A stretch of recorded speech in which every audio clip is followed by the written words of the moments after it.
Olá, pessoal, tudo bem? Sejam muito bem-vindos ao nosso terceiro e último dia do curso Clínico Cirúrgico de Emergências Cardiovasculares, que é o Dr. Anderson Cardoso, novamente. Nessa aula eu vou abordar bradiarritmias e outras emergências cardiovasculares.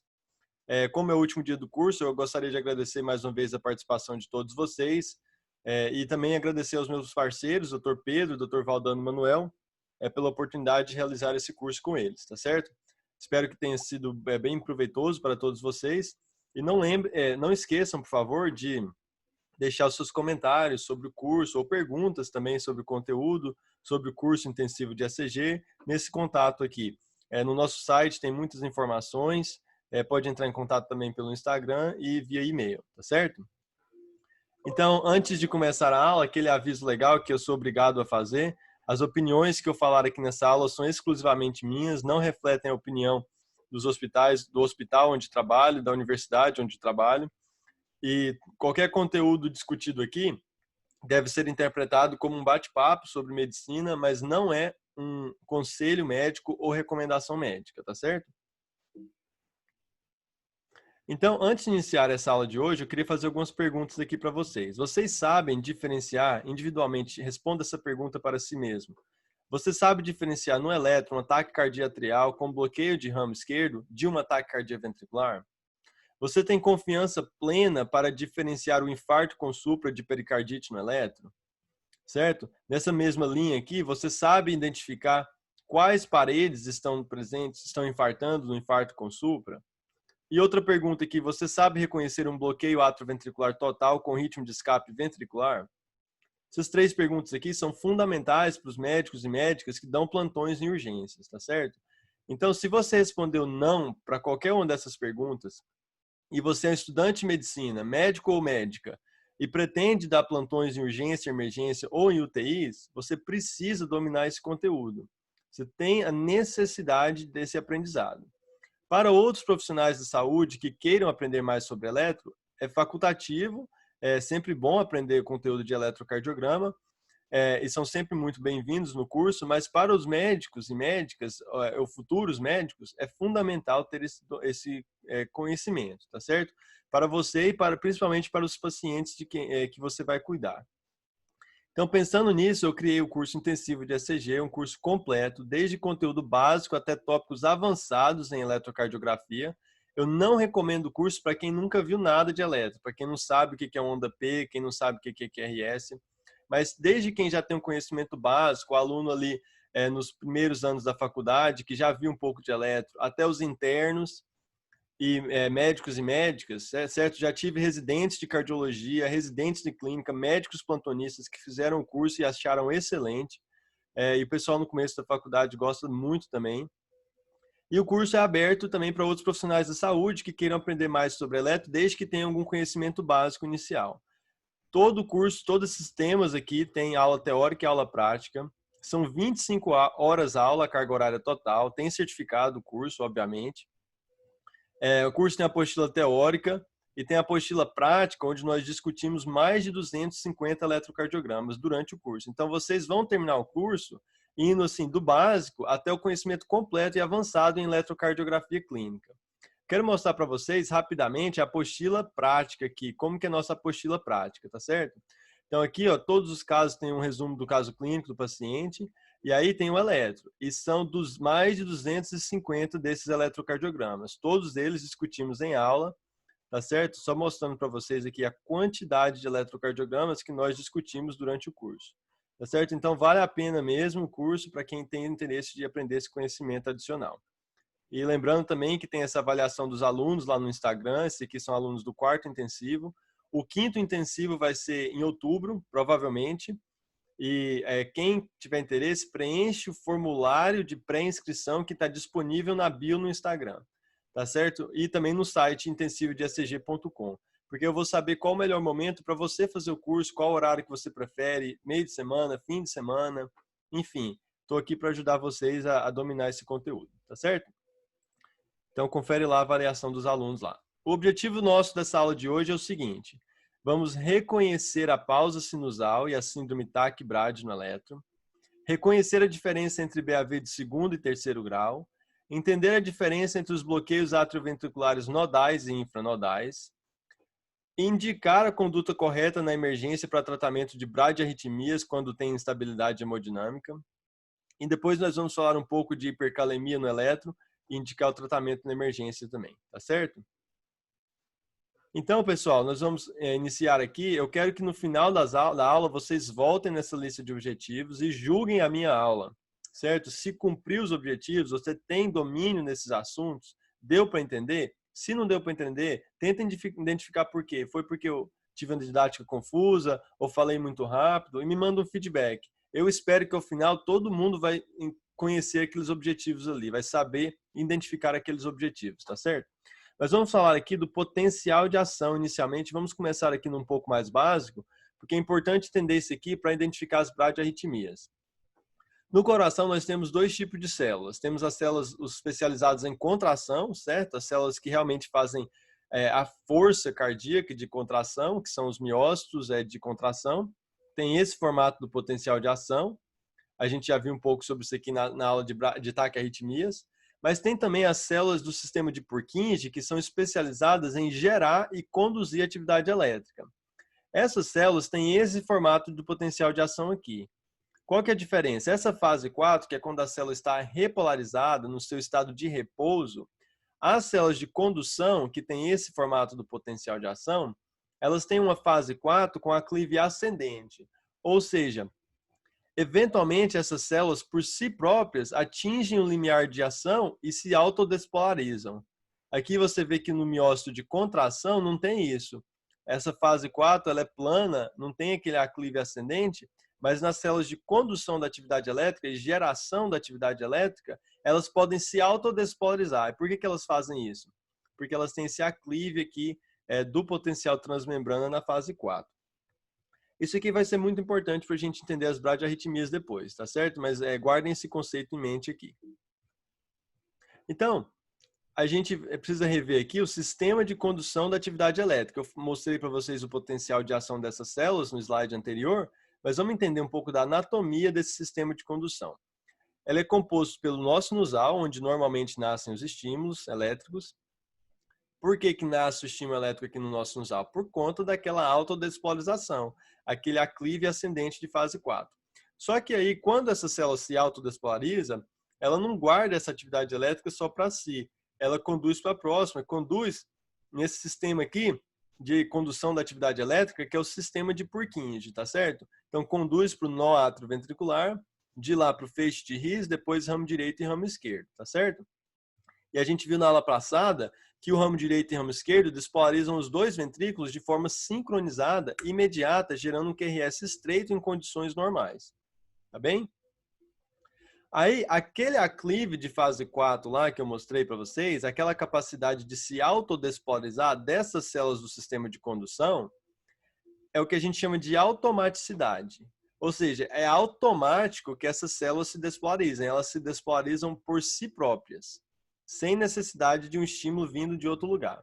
Só que cada uma das células desse sistema de condução aqui tem uma velocidade de autodespolarização, uma frequência de autodespolarização diferente. Ela é maior no nosso sinusal, em torno de 60 a 100 batimentos por minuto. Por isso que o ritmo sinusal normal é de 60 a 100 batimentos por minuto. E aí ela é menor essa frequência de autodespolarização ocorre em uma frequência menor no nó atrioventricular, em torno de 40 a 55 batimentos por minuto, e ainda menor nas fibras de Purkinje que estão dentro do ventrículo. Essas fibras de Purkinje aqui, ó, elas têm uma autodespolarização ainda menor, em torno de 25 a 40 batimentos por minuto. Só que em situações normais, a gente não vê a manifestação dessa autodespolarização no nó AV e nas fibras de Purkinje do ventrículo. Por quê? Porque o nosso sinusal é mais rápido. Então, como eu falei, como o nosso sinusal se despolariza mais rápido que as outras, todas as vezes que ele despolariza, ele conduz o estímulo elétrico para as outras células aqui. Aí, quando ele faz isso, essa célula aqui, que se autodespolarizaria a uma frequência de 45, não se autodespolariza porque o estímulo do nosso sinusal chega até ela numa frequência maior. Tá certo?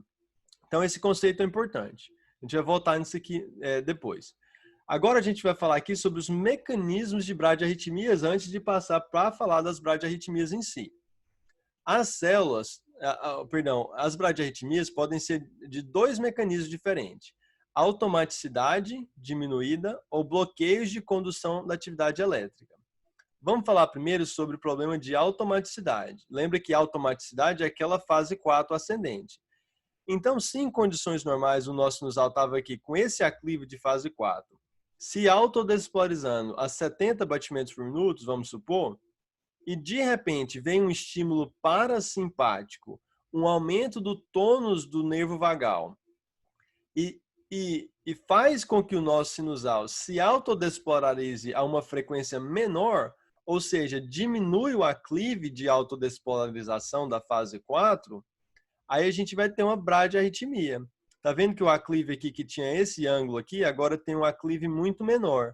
Ou seja, agora essas células do nosso sinusal vão se autodespolarizar a uma frequência muito menor. Então isso aqui é uma diminuição da automaticidade. Tá certo? Por que que acontece isso aqui? Na grande maioria das vezes é um estímulo parasimpático. É um aumento do tônus vagal. Pode ser patológico? Pode. Como que a gente sabe se é patológico ou não? Se é um paciente mais idoso, certo? Um paciente que não tem um motivo para ter uma bradicardia, ou seja, não é um paciente que está dormindo, ou não é um paciente que tem um motivo para ter um tônus vagal aumentado, e aí ele tenta caminhar, tenta subir escada, e o nosso sinusal continua bradicárdico, aí isso aí é uma doença do nosso sinusal. Mas na grande maioria das vezes, o motivo dessa desaceleração aqui da automaticidade sinusal é simplesmente um estímulo vagal, um estímulo parasimpático. Então, aquilo lá a gente viu é o mecanismo da bradicardia sinusal.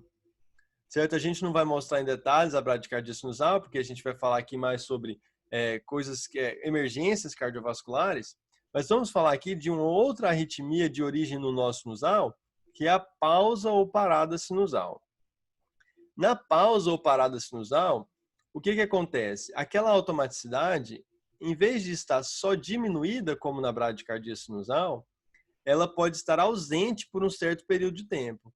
Então, é como se o nosso sinusal parasse de se autodespolarizar por um tempo longo. Aí, gera essa característica no eletro, que é uma pausa ou parada sinusal. Fica um tempo aí, X, em que não tem onda P. Você vendo nessa pausa aqui no eletro? Não gerou nenhuma onda P. Ou seja, não teve despolarização atrial nesse período. Por que que não teve despolarização atrial? Porque não teve um estímulo sinusal durante esse período. Então, quando essa pausa sem onda P for maior que 1,5 vezes o intervalo entre duas ondas P basal, ou seja, o intervalo PP basal, aí a gente fala que tem aqui uma pausa ou parada sinusal. Não tem onda P nesse período aqui, tá certo? Outra arritmia de origem sinusal, pessoal, é o que a gente chama de síndrome Tachy-Brady. Na síndrome Tachy-Brady, o que acontece? Tem um paciente aqui que está em fibrilação atrial, a gente viu fibrilação atrial na aula passada, e a fibrilação atrial pode ser paroxística, certo? Para entender esses termos da fibrilação atrial, confere no IGTV do Instagram meu as aulas sobre fibrilação atrial. Mas a FA paroxística é a FA que inicia e termina dentro de 7 dias, certo? Então é comum os pacientes podem ter isso aí espontaneamente. Entra em FA, aí para a FA e volta o ritmo sinusal. Se for um paciente que tem o nosso sinusal rígido, quando acaba a fibrilação atrial, resume a atividade no nosso sinusal normal. Só que alguns pacientes que têm o nosso sinusal doente, fibrosado, pode acontecer o que a gente chama de síndrome Tachy-Brady. Tem a fibrilação atrial, que é a parte TAC. Aí, depois que acaba a fibrilação atrial, não volta o nosso sinusal. Tá vendo que acabou a fibrilação atrial, não teve onda P aqui, nesse período longo aqui, de 7 segundos, não apareceu onda P aqui. Tá entendendo? Então, não apareceu onda P, por quê? Porque o nosso sinusal não voltou, demorou a acordar. Chegou aqui já 8 segundos depois e não voltou ainda o nosso sinusal. Então, isso aqui é o que a gente chama de síndrome Tachy-Brady. O paciente com a pausa de 7, 8 segundos vai ter uma síncope, certo? Se não perfundir o cérebro por mais de 5 segundos, mais ou menos, o paciente vai ter síncope. até voltar aqui um que a gente chama de ritmo de escape, que a gente vai ver agorinha, o paciente já teve uma manifestação dessa síndrome taquibrádica, que foi a síncope. Então, essas arritmias que a gente viu até aqui foram arritmias, um defeito na automaticidade. Diminuiu a automaticidade e causou a bradicardia sinusal, ou causou uma pausa ou parada sinusal, ou causou aquela síndrome taquibrádia. Lembrando que a bradicardia sinusal geralmente é fisiológica, mas pode ser patológica, pode ser efeito de drogas, e é com beta-bloqueadores, e a pausa sinusal e a síndrome taquibrádia geralmente indicam uma doença do nó sinusal, tá certo? Aí, geralmente é um nó sinusal que está doente, e a causa mais comum de um nó sinusal doente é simplesmente a degeneração senil do sistema de geração da atividade elétrica, ou seja, a pessoa envelheceu e o nó sinusal envelheceu junto, tá certo? Então, essa aí é a causa mais comum dessa síndrome taquibrádia aí que a gente acabou de ver. Simplesmente uma doença do nó sinusal. Aí a gente vai ver tratamento dessas arritmias no final. A gente vai falar de tratamento das bradiarritmias tudo junto, tá certo? Aí vai ficar fácil de entender isso aí depois. O que a gente faz no manejo desses pacientes. Mas vamos falar agora do segundo mecanismo de bradiarritmias, que são os bloqueios de condução, tá certo? Então, no bloqueio de condução, como o nome já sugere, é isso aqui. Gera o estímulo elétrico ok, nasce ok no nó sinusal, mas aí tem um bloqueio na condução lá do nó sinusal até os ventrículos, um bloqueio em algum lugar, tá certo? Então, o que é importante entender desse bloqueio é o seguinte, se tiver um bloqueio total, ou seja, não for passar nada aqui, vamos supor que tem um bloqueio aqui no nó AV e não passa nenhum estímulo mais. Se não tivesse um resgate para esse ventrículo, ia ter a sistolia, certo? Se o estímulo que nasce no nó sinusal não chega no ventrículo e não tivesse um backup, um resgate aí, ia gerar sistolia ventricular, o paciente ia morrer. Mas lembra que, por isso que eu mostrei aquele primeiro slide lá, da autodespolarização dessas células do sistema de Purkinje. Então, essa célula aqui do feixe de His, por exemplo, normalmente ela não se autodespolarizava porque o nó sinusal era mais rápido que ela. Mas agora o estímulo do nó sinusal não está chegando nela, porque tem um bloqueio no meio do caminho. Aí a autodespolarização intrínseca dessa célula se manifesta. E o nome disso é um ritmo de escape. Tá certo? Então, o ritmo de escape não é patológico. O ritmo de escape é simplesmente a manifestação da autodespolarização dessas células do sistema Purkinje. O que é patológico é o bloqueio que fez necessário a presença do ritmo de escape. Então, agora a gente vai, antes de falar dos tipos de bloqueios atrioventriculares, a gente vai falar um pouco da anatomia da junção atrioventricular aqui. A junção atrioventricular está representada nesse meu diagrama aqui por esse retângulo. Ela é composta pelo nó atrioventricular compacto, e aí você tem feixe de His e origens do ramo direito e esquerdo. Os bloqueios atrioventriculares acontecem em algum lugar aqui nessa junção atrioventricular. Então, bloqueio atrioventricular é um bloqueio na condução nesse meu retângulo aqui, na junção entre o átrio e o ventrículo. Tá certo? Aí a gente vai aprender agora a diferenciar o que é um bloqueio nodal de um bloqueio infranodal. No bloqueio nodal, o bloqueio está no nó atrioventricular compacto. A importância disso é o seguinte, vamos imaginar que é um bloqueio total, não passa nenhuma atividade elétrica do átrio para o ventrículo a partir desse ponto onde está a linha vermelha. Nesse caso, como eu falei no slide passado, vai surgir então um ritmo de escape. Vai surgir um abatimento aqui na junção atrioventricular abaixo do bloqueio que vai resgatar o ventrículo, que não vai deixar ter a sistolia ventricular. Esse ritmo de escape, pessoal, nesse caso, quando o bloqueio está no nó AV, o ritmo do escape, que é a estrela verde, ainda está dentro da minha junção AV, dentro do retângulo que eu desenhei. Tá certo? Então, quais as características desse ritmo de escape? Como a origem dele ainda é dentro da junção AV, e se os ramos direito e esquerdo estiverem intactos, a despolarização ventricular ainda vai ser síncrona, sincronizada, organizada pelo ramo direito e ramo esquerdo intacto. Então, a vantagem disso aqui é que o QRS vai ser estreito. Além disso, é uma frequência não tão baixa, em torno de 40 a 55 batimentos por minuto, a frequência intrínseca desse ritmo de escape, e é um ritmo confiável. Vou explicar o que é a diferença entre o ritmo confiável e o ritmo não confiável no próximo slide, vai ficar claro. Porque quando você tem um bloqueio infranodal, repare que agora a minha linha vermelha saiu do nó AV e veio aqui para a região infranodal, abaixo do nó AV. Aí a importância disso aqui é o seguinte: agora, se esse bloqueio for total, a gente pode ainda ter um ritmo de escape, só que esse ritmo de escape não está mais dentro do meu retângulo. A estrela verde agora está fora do retângulo, está fora da junção AV, está no ventrículo. Aí então a gente fala que essa estrela, que é o ritmo de escape, é um ritmo de escape ventricular. Agora, os ventrículos não são mais despolarizados através do feixe de His, ramo direito e ramo esquerdo. A despolarização ventricular agora é lenta. De célula a célula, miócito a miócito, e isso leva muito mais tempo do que quando a gente usa o ramo direito e esquerdo ao mesmo tempo, de forma sincronizada. Então, o QRS é alargado, a frequência cardíaca é bem mais baixa, em torno de 25 a 40 batimentos por minuto, e além disso é um ritmo não confiável, ou seja, é um ritmo que ele pode simplesmente sumir de repente. Aí se você tiver um bloqueio total, como tem aqui, e um ritmo de escape que some, aí a pessoa tem a sistolia, certo? Tem um ritmo de parada. Porque aí realmente você não tem nenhum batimento ventricular. Se tem um bloqueio total e o seu ritmo de escape desaparece, então por isso que é importante entender a diferença de bloqueio nodal ou infranodal. Porque se o bloqueio infranodal for total, o paciente fica dependendo do ritmo de escape ventricular, que é um ritmo instável. Ele pode desaparecer, tá certo? Então, os bloqueios atrioventriculares, agora que a gente já entendeu um pouco sobre a localização deles, eles podem ser de primeiro grau, de segundo grau ou de terceiro grau.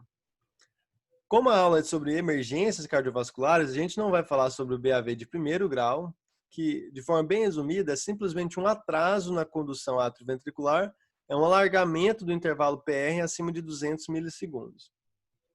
Mas a gente vai falar em bastante detalhes sobre o BAV de segundo grau e o BAV de terceiro grau, que é também chamado de BAV total. Lembrando que quando tem BAV total, conforme a gente já viu, só tem jeito de ter ritmo ventricular, ou seja, só tem jeito de ter QRS e sístole ventricular se tiver um ritmo de escape. E aí a gente precisa diferenciar no eletro se é um ritmo de escape juncional ou se é ventricular. QRS estreito no juncional, QRS alargado no ventricular. Tá certo? Frequência cardíaca um pouco mais alta, frequência cardíaca um pouco mais baixa no ventricular. Mas vamos falar agora dos bloqueios atrioventriculares de segundo grau. A gente subdivide eles em 3 tipos, que é o Mobitz tipo 1, que também é chamado de Wenckebach, o Mobitz tipo 2, e o BAV de segundo grau 2:1, e seu companheiro, que é o de alto grau. Não são sinônimos, mas eles são categorizados juntos, tá certo? Qual que é a característica que une todos esses bloqueios aqui, pessoal? Ou seja, o que define um BAV de segundo grau? É o que está escrito aqui. No BAV de segundo grau, algumas ondas P, que são geradas pelo nosso sinusal, por exemplo, elas não conduzem para o ventrículo, mas algumas conduzem. Ou seja, algumas conduzem para o QRS e algumas não conduzem. Essa é a característica do BAV de segundo grau. A gente vai ver no BAV de terceiro grau que é um BAV completo. Nenhuma onda P passa para o ventrículo. E a gente não viu no BAV de primeiro grau, a gente não viu isso aqui hoje, mas no BAV de primeiro grau, todas as ondas P conduzem para o ventrículo, só que com PR alargado, conforme eu disse. Mas então no BAV de primeiro grau, todas as ondas P conduzem, e no de terceiro grau, nenhuma onda P conduz. E no do meio, que é o de segundo grau, algumas conduzem e outras não conduzem. Então, vamos falar aqui do Mobitz tipo 1, ou seja, o BAV de segundo grau Mobitz tipo 1. Nesse bloqueio é o seguinte, a condução atrioventricular ela vai se tornando progressivamente mais lenta, até que uma onda P, então, é bloqueada. Então, vamos ver aqui, o intervalo PR aqui, ó, tá normal, entre essa onda P e esse QRS. Aí, a condução atrioventricular, ou seja, o intervalo PR, vai se alargando progressivamente. Vai ficando largo a cada batimento, até que, finalmente, uma onda P não é conduzida. Então, essa é a característica do Mobitz 1. O intervalo PR vai se alargando até bloquear. É importante entender isso aqui. Esse aqui é um bloqueio de origem nodal. um bloqueio que tem origem no nó atrioventricular compacto. A importância disso é o seguinte: se isso aqui evoluir no futuro para um BAV de terceiro grau, na mesma localização, o ritmo de escape vai ser juncional, porque o bloqueio é nodal, conforme eu já expliquei. E aí é um ritmo que é mais benigno, certo? Vamos contrastar isso aqui agora. Primeiro um exemplo aqui. Aqui tem um homem de 68 anos em uso de atenolol. Então, nesse eletro, a gente vê o seguinte. Vamos começar por aqui. Tem um PR aqui que ele é 210 milissegundos. Aí esse próximo PR aqui é 280 milissegundos. Ou seja, esse PR aqui ele é mais curto, esse aqui alargou um pouco. Esse PR aqui, pessoal, já é 320 milissegundos. Certo? Mais que isso um pouco, na verdade. É 400 milissegundos. 400 milissegundos esse PR aqui. Aí essa onda P aqui bloqueou. Ou seja, o intervalo PR foi se alargando. Aqui ele era 200 e pouco, aqui quase 300, aqui 400. E aqui essa onda P não conduziu. E aí esse padrão se repete. O intervalo PR vai se alargando até bloquear a onda P. Então isso aqui é característico do Mobitz tipo 1. BAV de segundo grau, Mobitz tipo 1. Lembra que eu falei o que une os BAVs de segundo grau? É isso. Algumas ondas P conduzem, essa conduziu, essa conduziu, essa conduziu. E outras não. Essa bloqueou, essa bloqueou, essa bloqueou.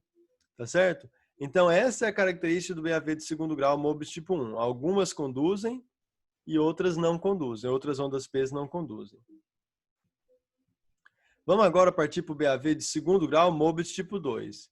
Aqui tem ainda aquela característica que une os BAVs de segundo grau. Ou seja, algumas ondas P conduzem, como essa conduziu, essa conduziu, essa conduziu. Mas algumas são bloqueadas. Essa aqui é bloqueada. Essa onda P não conduziu. O seu QRS deveria estar aqui, onde está a seta. Mas não veio QRS aqui, ou seja, ela bloqueou, ela não conduziu. Tá certo? Então, olha aqui, o intervalo PR no Mobitz tipo 2 não se alarga até bloquear. Ele simplesmente bloqueia subitamente uma onda P. Isso aqui é importante porque é um bloqueio infranodal. Ou seja, se esse paciente evoluir para um BAV total no futuro, é um paciente que vai depender de um ritmo de escape ventricular. Isso aí é uma situação que a gente não deseja para ninguém. Porque o BAV de terceiro grau, quando ele tem um ritmo de escape ventricular, o ritmo de escape pode sumir de repente e deixar o paciente em assistolia. Certo? Não é um ritmo confiável.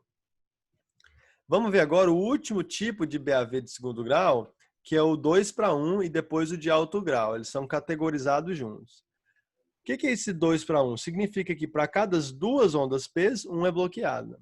Então, olha esse eletro aqui. Aqui tem onda P que conduz para esse QRS.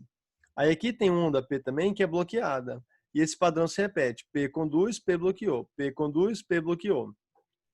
Então, se a cada duas ondas P, um é bloqueada, esse aqui é o BAV de segundo grau, 2:1. Duas ondas P para um QRS. Repare que ainda é um BAV de segundo grau. Por que eu chamo isso aqui de BAV de segundo grau? Porque tem onda P que conduz, tem onda P que não conduz. Tem P que conduz, tem P que não conduz. Tá certo? Deu para entender? Aí tem o parente do BAV de segundo grau, de 2:1, que é o de alto grau. São categorizados juntos, que é quando essa condução atrioventricular ela é menor ainda que 2:1. Ou seja, pode ser 4:1, 6:1, 8:1. Então aqui a gente tem um BAV de segundo grau 4:1.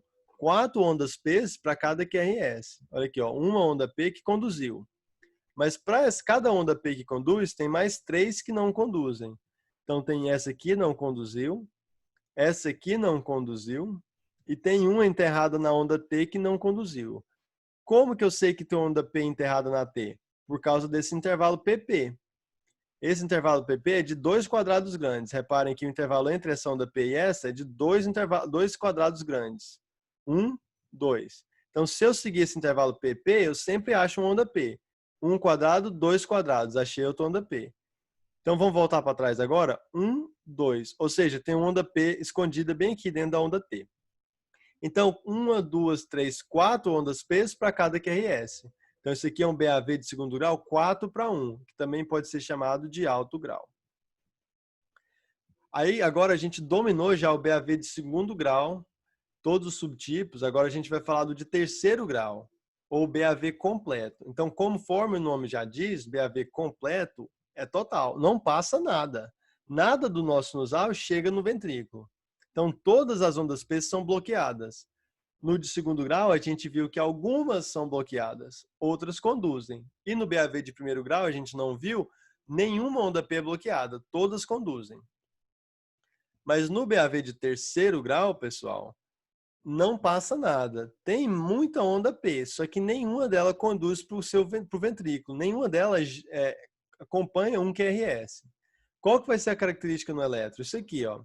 O intervalo PP é regular. Por quê? Porque os átrios estão batendo no ritmo do nosso nusal. O nosso nusal ainda despolariza o átrio.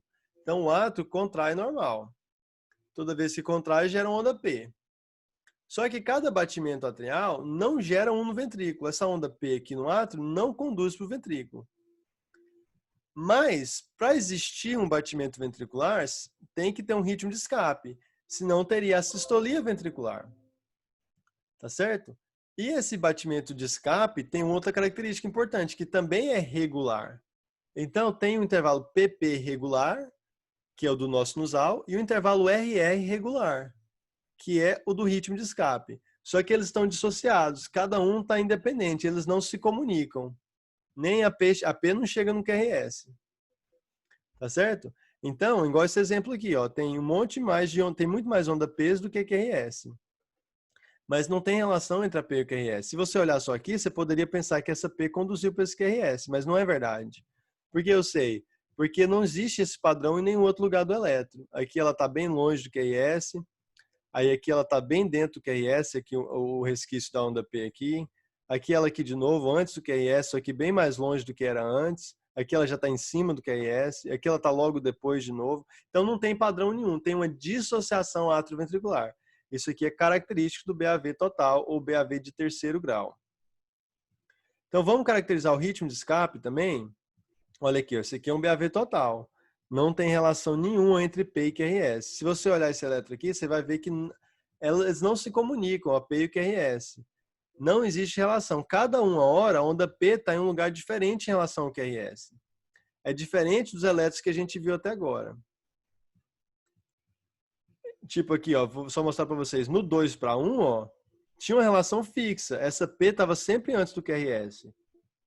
Aí tinha onda P bloqueada, mas sempre antes do QRS tinha onda P. Então aqui está associado. Elas andam junto, a P e o QRS. Aqui não, ninguém anda junto, cada um está na sua. E o intervalo PP é regular, e o intervalo RR também é regular. Mas vamos falar do ritmo de escape aqui?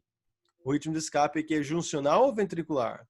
Primeira coisa que você tem que pensar é se o QRS é estreito ou não. Se for estreito, como é aqui, tem que ser um ritmo de escape juncional.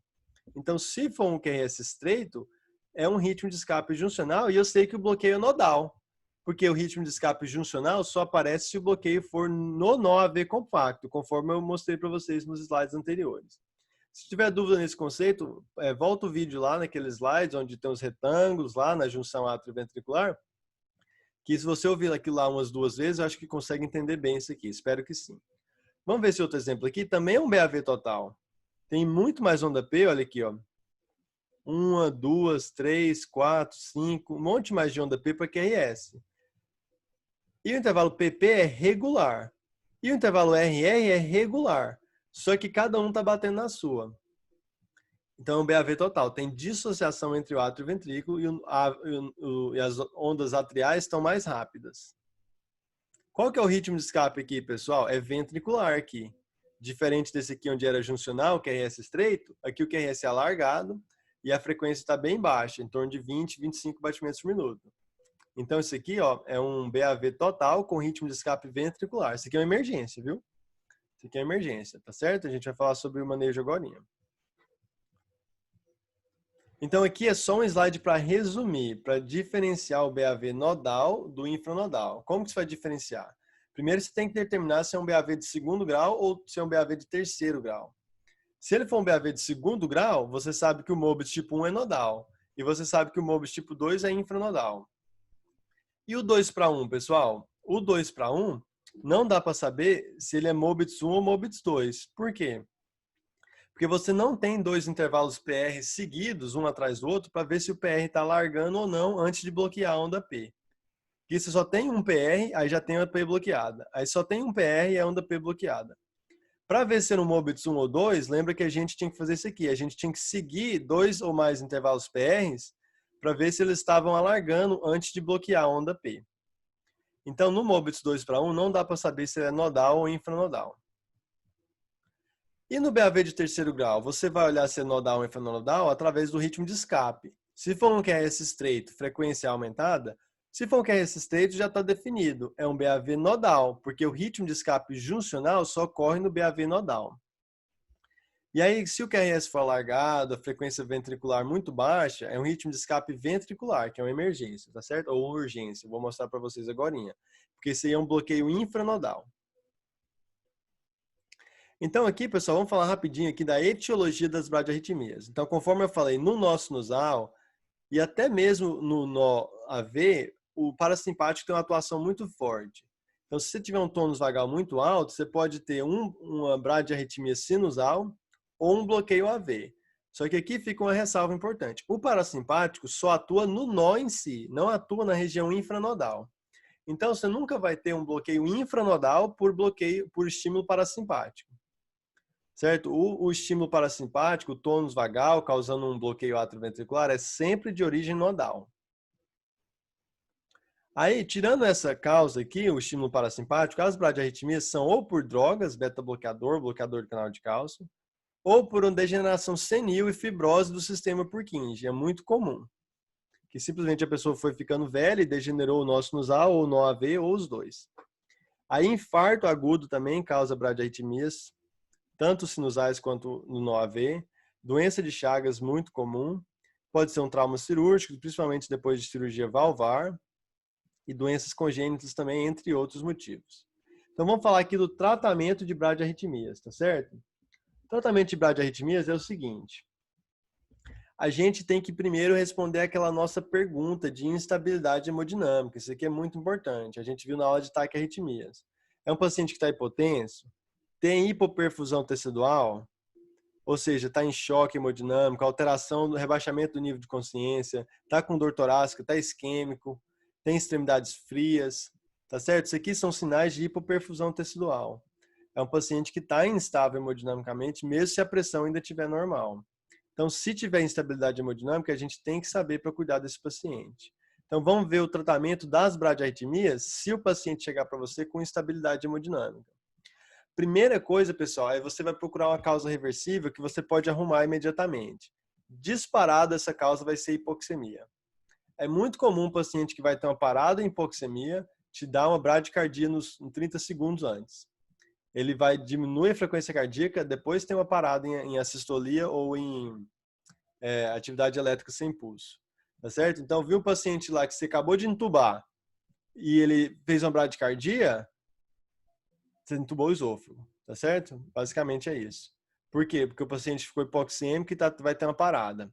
Então é muito importante isso aqui.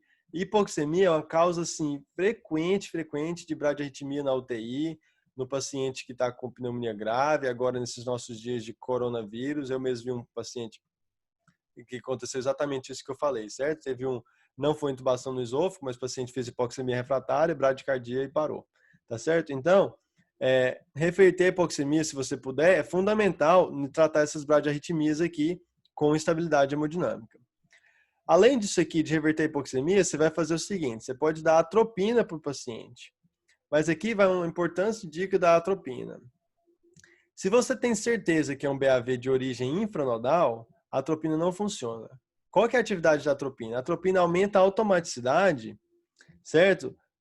Inibe o parasimpático, ou seja, ela só vai atuar no nó sinusal e no nó AV em si. Então, a atropina vai te ajudar com a bradicardia sinusal, talvez com a pausa ou parada sinusal, vai te ajudar no bloqueio atrioventricular nodal, mas se for, por exemplo, um ritmo de escape ventricular, um BAV total, a atropina não vai te ajudar e pode até atrapalhar algumas vezes. Então, por isso que é importante você saber isso aí que eu falei. Se é nodal ou se é infranodal. Não estou tentando aqui dar informação que vocês não precisam. Estou tentando resumir a aula no que eu realmente acho que é importante vocês cuidarem dos pacientes, né, para vocês cuidarem dos pacientes na emergência.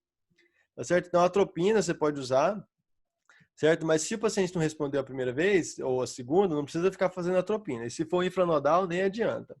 O que você precisa fazer é isso aqui, além da atropina, mesmo quando ela funciona, ou principalmente se ela não funcionar, é isso aqui, porque vai ficar voltando a bradiarritmia dependendo da causa, né? Então, mesmo se a atropina funcionar, você tem que pensar em uma solução que ela é mais definitiva, pelo menos por algumas horas aí. E principalmente se a atropina não funcionar. Quais são as suas opções? Você pode colocar um marca-passo transcutâneo no paciente. O ruim disso aqui é que o paciente consciente é muito desconfortável. Literalmente, você vai dar um choque transcutâneo no paciente. Os pacientes detestam, é muito desconfortável, tá certo? Se você precisa fazer isso no paciente inconsciente, alguma coisa assim, até vai. Mas no paciente que está consciente, isso aí vai ser muito difícil fazer o transcutâneo. Uma opção boa é dopamina intravenosa e você também pode fazer epinefrina. Isso aqui é a conduta do ACLS que eu estou passando para vocês. Dopamina pode ser utilizada nessa situação também. E se você está no UTI ou no hospital onde tem a cardiologia disponível para te ajudar, você pode passar o marca-passo transvenoso para tratar essa bradiarritmia na emergência ou na urgência, tá certo? Mas isso aqui realmente você precisa de alguém capacitado para fazer isso aqui, tá certo? Agora vamos avaliar o paciente que está estável hemodinamicamente, tá certo? Então você estabilizou o paciente agora, vamos supor que chegou um paciente lá com um BAV total, um ritmo de escape juncional, mas estava instável hemodinamicamente, estava hipotenso, estava com alteração de estado mental. Aí você fez atropina inicialmente e iniciou uma dopamina, vamos supor. E aí você resgatou o paciente daquela situação de emergência. Agora ele ainda está com ritmo de escape juncional, um BAV total, mas a frequência está lá em 45, 50 batimentos por minuto, e o paciente agora está conversando, está estável hemodinamicamente. Então, a gente precisa avaliar isso aqui, ó. Isso aqui são o que a gente vai ver no paciente que vem para você na urgência, emergência, com sintoma e com a bradiarritmia, mas tá estável hemodinamicamente. Você vai ver os sintomas do paciente, obviamente, e aí você vai ver se é um paciente que tem um risco imediato de parada cardíaca. E o exemplo que eu dou aqui é o que vai acontecer para vocês com maior frequência, é o BAV de terceiro grau com ritmo de escape ventricular. Por que tem um ritmo imediato de parada, o risco imediato de parada? É porque esse paciente pode perder de repente o ritmo de escape dele. Se o ritmo de escape no BAV de terceiro grau sumir, de repente o paciente entra em assistolia e morre, tá certo? Então, se for um paciente com risco imediato de parada, você não vai deixar ele com esse ritmo de escape ventricular à noite, 24 horas ou mais. Você tem que ter um reserva. Essa reserva, em centros capacitados, é o marca-passo transvenoso. Mas se você está no hospital, na enfermaria, ou você não tem capacidade num plantão de urgência, na periferia, ou não tem capacidade para fazer isso aqui, até você conseguir a transferência desse paciente, você deixa o marca-passo transcutâneo nele ou nela desligado. Ou seja, você coloca as pás no paciente e aí você tem que ficar vigiando o paciente, monitorando. Se ele perder o ritmo de escape em algum momento, você tem que ligar o transvenoso, porque senão o paciente vai ter assistolia. A vantagem do transvenoso é que ele faz isso automaticamente. Você coloca o transvenoso dentro do coração e aí ele fica monitorando o ritmo cardíaco lá. Se o ritmo de escape sumir de repente, o marca-passo transvenoso já vai entrar de imediato. Mas se você não tem essa capacidade, você coloca um transcutâneo no paciente e fica lá de sobreaviso. Se o paciente perder o ritmo de escape, aí alguém tem que ligar o marca-passo transcutâneo de forma imediata, tá certo? E você sempre vai procurar e tratar causas reversíveis e depois chamar a cardiologia para te ajudar a ver se tem indicação de marca-passo definitivo. Então vamos ver quem que precisa de marca-passo definitivo. Não é mais aqui uma situação de urgência ou emergência, é quem precisa do marca-passo definitivo. Eu vou falar agora, tá certo?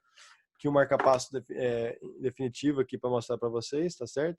Você vê que é bem pequeno, cabe aqui na palma da minha mão, marca-passo. Mas essa aqui é uma situação, é uma definição, obviamente, quem vai definir isso aqui é a cardiologia. Mas só porque está muito relacionado ao tema, e é uma pergunta importante, tanto no manejo dos pacientes, como em prova de residência, concurso, eu vim falar para vocês aqui. A primeira pergunta que você sempre vai fazer para ver se o paciente precisa de um marca-passo definitivo é essa aqui. O motivo dessa bradiarritmia é uma causa reversível? Se for, você não vai pôr marca-passo. Você vai reverter a causa que levou à bradiarritmia. Pode ser um beta-bloqueador excessivo, pode ser um infarto de parede inferior. Nos Estados Unidos aqui a gente tem muita doença de Lyme, nessa região onde eu moro. Então, nesses casos aqui, você trata essa causa reversível. Tá certo? A segunda pergunta é essa. É uma bradiarritmia sintomática? Se for uma bradiarritmia sintomática e não tiver causa reversível, você tem que pôr o marca-passo definitivo no paciente. Tá certo? Então, independente se é uma bradisinusal excessiva, se é uma pausa sinusal, se é um BAV de segundo ou terceiro grau, se o paciente for sintomático, não importa o ritmo, mas se o paciente for sintomático pela bradiarritmia, tem que ser por causa da bradiarritmia. Não vale ter fadiga só, tem que ter um sintoma que você realmente atribui até a bradiarritmia. Aí, se for o caso, tipo síncope, pré-síncope, dispneia de esforço, intolerância ao exercício, aí você acha que o paciente é sintomático pela bradiarritmia e não tem causa reversível, isso aí é uma indicação de marca-passo. E por fim, se não for uma bradiarritmia sintomática, também tem causa de marca-passo se for uma bradiarritmia com risco de morte súbita. Ou seja, mesmo se o paciente for assintomático, se ele ou ela tiver um BAV total ou um MOBIT tipo 2, certo? Você tem que pôr marca-passo definitivo nesse paciente se não tiver causa reversível, tá bem? Então, resumindo, é causa reversível? Reverte a causa, não precisa pôr marca-passo. Mas se não for causa reversível e o paciente for sintomático ou tiver uma bradiarritmia com risco de morte súbita, ou seja, um BAV total ou MOBIT tipo 2, aí você precisa pôr o marca-passo definitivo no paciente. E a gente já sabe por que o MOBIT tipo 2 é perigoso. Porque se o paciente evoluir no futuro para um BAV total, ele vai ter o quê? Vai ter um ritmo de escape ventricular. Ou pode não ter. Aí o paciente tem a sistolia, se o ritmo de escape ventricular sumir de repente. Então, eu deixei aqui alguns casos clínicos para a gente treinar esses conceitos. Eu vou testar vocês se vocês aprenderam esses conceitos mesmo. Então, para cada um dos casos clínicos que eu vou mostrar a seguir, eu quero que vocês falem o diagnóstico e o tratamento. Aí, no tratamento, vocês podem escolher mais de uma opção, mas no diagnóstico só tem um. Ou é um ritmo normal, ou é um BAV de segundo grau MOBIS tipo 1, ou BAV de segundo grau MOBIS tipo 2, ou um BAV de terceiro grau. E o tratamento vocês podem só observar, ou seja, conduta expectante, não tem que fazer nada. Aí você pode dar atropina ou dopamina na emergência. E aí você pode usar um marca-passo transcutâneo também ou um marca-passo definitivo, tá certo? Aí eu vou falar os casos de forma contínua, mas vocês pausem o vídeo aí de vocês e tentem responder primeiro, para ver se aprendeu. Então esse aqui, ó, é um homem de 82 anos assintomático. Não sei por que foi feito esse eletro, mas ele é assintomático. Então vamos lá, responder o diagnóstico. O diagnóstico aqui é um BAV de segundo grau MOBIT tipo 1. Olha aqui, tem algumas ondas P que conduzem, como essa aqui, e outras não. Essa aqui é onda P bloqueada. Aqui é a mesma coisa, tem algumas ondas P que conduzem, essa conduz, mas essa não, essa é bloqueada. E esse padrão se repete no eletro. Então, como tem onda P que conduz e outras que não, aí isso aí caracteriza o BAV de segundo grau. E por que eu falei que é MOBIT 1? Porque esse intervalo PR vai prolongando até bloquear. Aqui ele tem 160 milissegundos, 4 quadradinhos. Aqui ele já tem 240. Então ele alargou daqui para cá antes de bloquear. Então esse aqui é um BAV de segundo grau, MOBIT tipo 1. A conduta. Paciente assintomático. Vamos lá, vamos na nossa ordem. É uma causa reversível? O enunciado não fala. O que mais? É sintomático? Não. Tem uma arritmia maligna com potencial de morte súbita? Não, isso aqui é um MOBIT 1. Então a conduta aqui é expectante. Você não tem que fazer nada. Fez o eletro no ambulatório, manda para casa. Tudo bem, um abraço. Agora esse outro paciente aqui, um homem de 73 anos, está no pronto-socorro com síncope, veio no pronto-socorro com síncope, mas eu escrevi aqui que está estável hemodinamicamente. Então vamos lá responder aqui esse paciente aqui. Vamos primeiro fazer o diagnóstico. Então aqui, esse é um eletro interessante. Vamos olhar primeiro essa daqui para frente, desse ponto para frente. Desse ponto para frente é um BAV de segundo grau, 2:1. Porque tem um P que conduz para o QRS e depois um P bloqueada. Tem um P que conduz para o QRS e tem uma P bloqueada. Tem um P que conduz para o QRS e uma P bloqueada. Então tem duas ondas P's para cada QRS. Duas ondas P's para cada QRS. Tá certo? E assim por diante. Então esse aqui, ó, é um BAV de segundo grau. 2:1. Por que é de segundo grau? Porque algumas ondas P conduzem e outras não. Certo? Além disso, nesse momento inicial do eletro, o paciente fez um BAV de segundo grau, MOBIT tipo 2. Então aqui, ó, tem essa P aqui que conduziu para o QRS, essa também conduziu, essa também conduziu. Ou seja, PQRS, PQRS, PQRS. Aí bloqueou onda P. Só que nesses três intervalos PRs aqui consecutivos, o PR não se alargou, como no eletro passado. Aqui o PR é fixo, fixo, fixo, aí bloqueia onda P. Então aqui o diagnóstico são dois, na verdade, no mesmo eletro. Um BAV de segundo grau, MOBIT tipo 2, e um BAV de segundo grau, 2:1. Então vamos falar da conduta agora? Outra coisa, aqui é um bloqueio infranodal, né? Por que eu sei que é infranodal? Porque o paciente mostrou para mim que ele tem um MOBIT tipo 2. Se eu visse só o 2:1, eu não saberia se é nodal ou infranodal. Mas aqui, como é 3:2, eu sei que é um bloqueio, infranodal, porque é um MOBIT tipo 2. MOBIT tipo 2, bloqueio infranodal. Então a conduta para esse paciente é o seguinte: está instável hemodinamicamente? Não. Está estável, eu falei. Então, não preciso fazer atropina, não preciso fazer dopamina, certo? Na emergência, não precisa. Aquilo lá é para quando está instável hemodinamicamente. Mas aí vamos responder. O paciente precisa de um marcapasso transvenoso ou transcutâneo?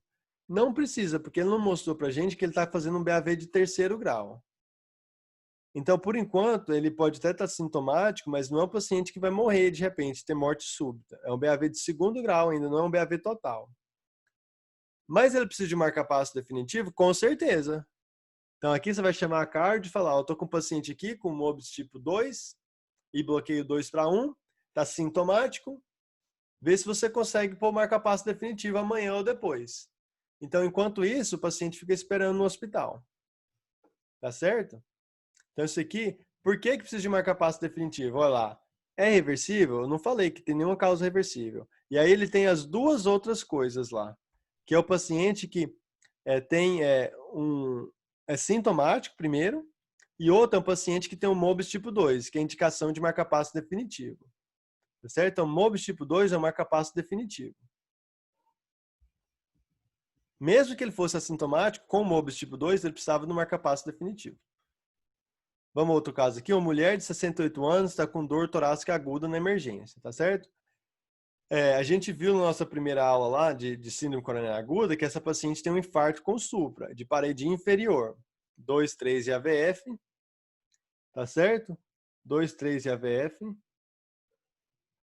E aí, tem alterações recíprocas aqui também, parede lateral, 1 e AVL. Alterações em espelho, a gente já viu isso aí, tá certo? Então, isso aqui é um infarto agudo do miocárdio. Mas vamos ver o ritmo? Olha aqui, o ritmo é um BAV total. Tem muito mais ondas P do que QRS. Uma onda P, duas ondas P, tem um em algum lugar escondido aqui, outra aqui, outra aqui no final da onda T, mais uma lá, outra aqui entre o QRS e a onda T. Então tem um monte de onda P e o QRS não tem relação nenhuma com a onda P. Então estão dissociados. Tá certo? Você vê que cada hora a onda P está num lugar diferente. Como que você vai diferenciar rapidamente, pessoal, esse ritmo aqui, o BAV de terceiro grau, o BAV total, do MOBITS 1 ou MOBITS 2, ou seja, do BAV de segundo grau? É através da regularidade do QRS. Como eu falei para vocês, no ritmo de escape, no BAV total, o intervalo RR é regular. No MOBITS 1 ou 2, geram essas pausas aqui por causa da P bloqueada. Então, tem o intervalo RR fixo e P bloqueada, gerando uma pausa. Intervalo RR fixo e uma P bloqueada, gerando uma pausa. Então aqui o intervalo RR não é regular, porque tem pausas a cada certos intervalos no eletro, certo? No BAV total não, o RR é regular, porque o ritmo de escape é regular. Então quais são as características do BAV total que a gente vê nesse eletro? Intervalo PP regular, intervalo RR regular, só que dissociação entre os dois. E mais ondas P do que QRS. Então, o ritmo aqui é um BAV total. Então, o que a gente vai fazer com esse paciente? Olha, eu não falei que ela está instável hemodinamicamente. Então, não precisa fazer atropina, dopamina, aquelas coisas lá, que leva o paciente que está instável hemodinamicamente. Tá certo? Só que ela tem um BAV total, aí você tem que pensar se ela precisa de um marcapasso definitivo. Nesse caso, ela não precisa porque ela tem uma causa reversível, que é o infarto de parede inferior. Infarto de parede inferior é uma causa reversível de BAV total. Então, essa paciente não precisa ter de marca-passo definitivo, ela, certo? Então, vamos mais um aqui. Essa aqui é uma mulher de 69 anos, hipotensão, rebaixamento do nível de consciência. Então, essa paciente aqui, pessoal, também tem um BAV total. Não tem relação nenhuma entre o QRS e a onda P. Cada um está batendo independente. O intervalo PP é regular, o intervalo RR é regular também. Só que cada um bate independente, não tem relação nenhuma entre a P e o QRS. Você vê que aqui a onda P está antes, mas depois ela está depois ela está no meio de dois intervalos RRs, aqui ela está junto com o QRS, então cada hora ela está num lugar diferente, não tem relação nenhuma. Tá certo? Outra coisa importante, que é o ritmo de escape. Nesse aqui era um ritmo de escape juncional, QRS estreito. Certo? Aqui é um ritmo de escape ventricular, QRS alargado. No ritmo de escape ventricular, a paciente está instável, não está? Rebaixamento do nível de consciência e potência. Então, nesse caso aqui, o que você tem que fazer? Você tem que fazer a atropina. A atropina vai funcionar? Não vai, porque é um bloqueio infranodal. Então, a atropina não funciona no bloqueio infranodal. E eu sei que é infranodal porque tem um ritmo de escape ventricular. Se você não sabe isso, não dá tempo da gente explicar aqui, mas algumas vezes você pode ter um escape juncional com bloqueio de ramo que aparece do mesmo jeito no eletro. Mas você pode tentar a atropina. Só que se não funcionar, esteja preparado para fazer as outras coisas. Quais são? Marca-passo transcutâneo nessa paciente, dopamina ou epinefrina. Tá certo? Porque você não vai conseguir fazer o transvenoso na emergência aqui. Então, você faz o marca-passo transcutâneo, se ela tiver rebaixamento do nível de consciência, não vai ter problema. Ou dopamina ou epinefrina. Você pode fazer dopamina. Dopamina provavelmente é a melhor dessas opções aí. Certo? E aí a paciente precisa do marca-passo definitivo? Precisa, porque ela está com BAV de terceiro grau e ela é sintomática. Mas mesmo se fosse assintomática, um BAV de terceiro grau sem causa reversível, precisa de um marca-passo definitivo. Tá certo? Então a gente acaba o brado de arritmias aqui. Vamos falar de outras emergências no eletro. Essa sessão aqui vai ser rápida, tá acabando. A hipercalemia é uma delas. Primeira alteração de hipercalemia é a onda T apiculada. A onda T fica em tenda, assim. Amplitude aumentada e ela fica apiculada. Isso aqui aparece a partir do potássio de 5,5 a 6, geralmente, acima de 6. Se o potássio continuar piorando, aí você tem acima de 6,5, 7, você tem um QRS alargado. Aí, além da onda T apiculada, o QRS alarga. Onda P também começa a sumir. Quando o potássio passa de 7, chega aproximando de 8, a gente tem o que a gente chama de ritmo sinusoidal, ou sinusoide. Ou seja, o QRS alarga tanto e a onda T apicula tanto que eles se fundem e formam esse ritmo sinusal aqui. Isso aqui, pessoal, é um ritmo gravíssimo. O paciente está para ter uma parada cardíaca, está nas últimas mesmo. Qualquer alteração no eletro de hipercalemia já indica uma hipercalemia grave, que precisa de um tratamento urgente. Mas esse aqui é um paciente que está tendo uma parada nos próximos minutos, realmente, se você não reverter esse potássio de imediato. Então é fundamental reconhecer essas alterações de hipercalemia no eletro. Quer ver? Ó? Esse aqui é um homem de 54 anos com insuficiência renal aguda por causa do uso frequente de anti-inflamatório não esteroidal. Então aqui é uma hipercalemia que já passou de 6 por aí, porque já deu alteração no eletro. Onda T apiculada em V1, V2, V3, V4, tá certo? Então onda T apiculou. Ela aumentou a amplitude e ficou apiculada, em formato de tenda, tá certo? A gente vai falar do tratamento agorinha. Esse aqui é um paciente com hipercalemia um pouco mais grave, tá certo? Por que que eu sei? Porque além da T apiculada, ele alargou o QRS. Homem de 45 anos, tá com insuficiência renal aguda, esse aqui é pior porque ele usa espironolactona. Tá certo? Tem insuficiência cardíaca. Então aqui alargou o QRS, além de apicular a onda T. Então esse aqui é um paciente que já tem hipercalemia bem mais grave. E esse aqui é um paciente que está para morrer, infelizmente, porque ele é um homem de 64 anos, faz hemodiálise já e deu entrada no pronto-socorro com rebaixamento do nível de consciência. Então o potássio aqui deve estar em volta de 8, mais ou menos. Esse aqui é aquele ritmo sinusoide. O paciente que o QRS alargou tanto e onda T apiculou, e que se fundiram as duas coisas. Você não sabe onde acaba o QRS e onde começa a onda T aqui. Tá todo mundo junto aqui. Esse aqui é um ritmo sinusoidal ou sinusoide, tá certo?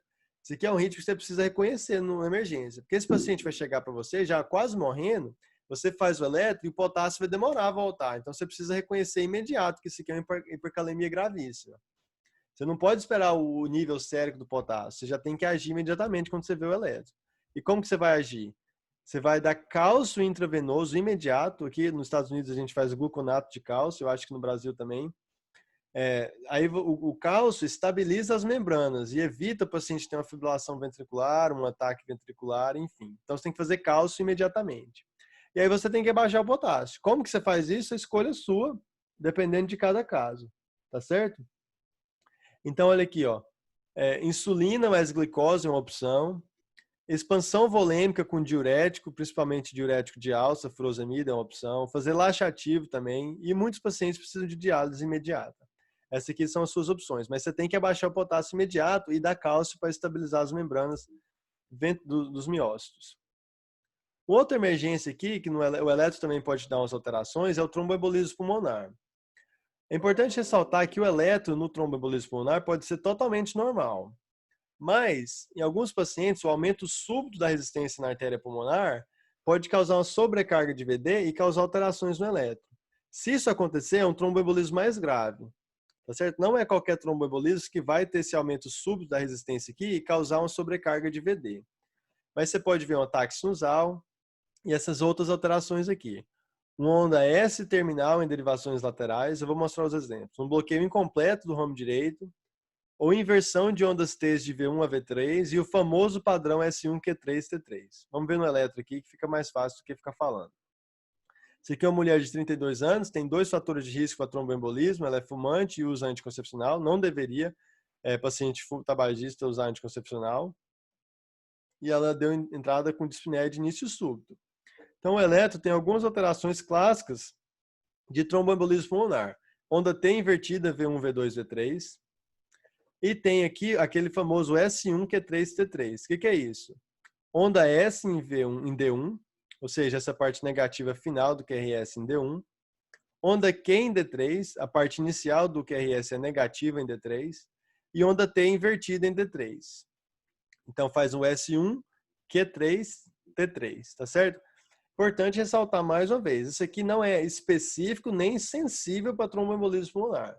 Se você vê um paciente que você já suspeita de tromboembolismo pulmonar e acha esse achado aqui, aí te ajuda, sugere que seja realmente um tromboembolismo. Mas se você suspeita e o paciente não tem esses achados, não significa que ele não tem tromboembolismo pulmonar. Tá certo? Então é importante ter isso aqui, que na maioria das vezes os pacientes com tromboembolismo vão ter o eletro normal. A última coisa que eu vou falar é da hipotermia, tá certo? É um achado que é bem raro no eletro, eu mesmo pessoalmente vi raramente isso aqui.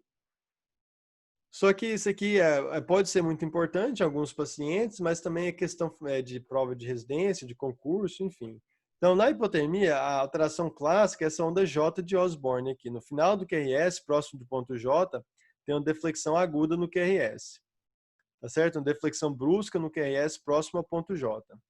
Então, esse aqui é um paciente aqui que foi encontrado em Baltimore, onde eu fiz residência, no Hopkins, inconsciente no mês de dezembro, ou seja, estava lá no invernão aqui nos Estados Unidos e estava com hipotermia, tá certo? Então, tem essa onda J de Osborne e um monte de derivações. Tem D2, tem AVF, olha ela aqui, esse entalhe aqui no final do QRS. Tem V3, V4, V5, V6.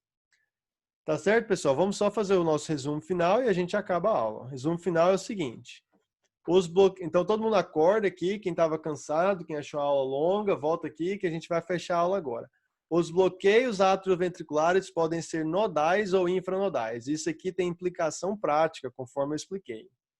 Se for um BAV de segundo grau, o MOBITS 1 é nodal, o MOBITS 2 é infranodal. Se for um BAV total ou de terceiro grau, o ritmo de escape que fala para você a localização do bloqueio, se é nodal ou infranodal.